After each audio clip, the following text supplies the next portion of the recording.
करके एक सुबह से रात में खानदानी को हम तो कुछ कहने की लाइक में मिजाज को घबरा उसके से लाख धन्यवाद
प्रणाम प्रणाम राजा साहब प्रणाम।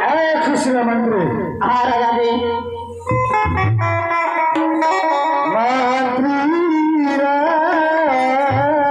दादा। हाँ राजा जी इतना बेसी चिल्ला रहा था कहाँ है चिल्ला दे तुम ना जान के ना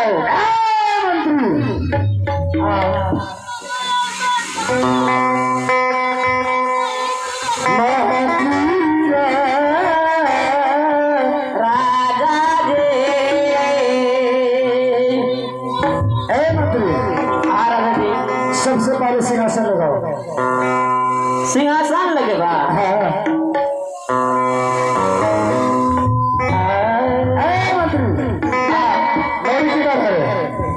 नोरी रोटी पकवे छे उसको भी बनाओ। मंत्री पहले बनाओ उसके बाद खाना। बेटा हो सर समाज बाबा नोरी रोटी बनवे छे तो रोटी बनते तब नहीं गल फुल्ला यार खेते मत का यार। चलो क्या बोला रे? सही है जिया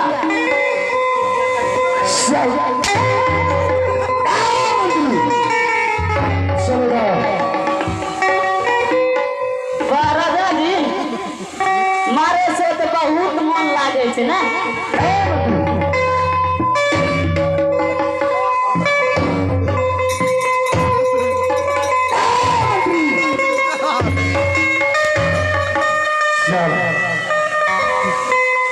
लाख का हाथ से नहीं घुसता है।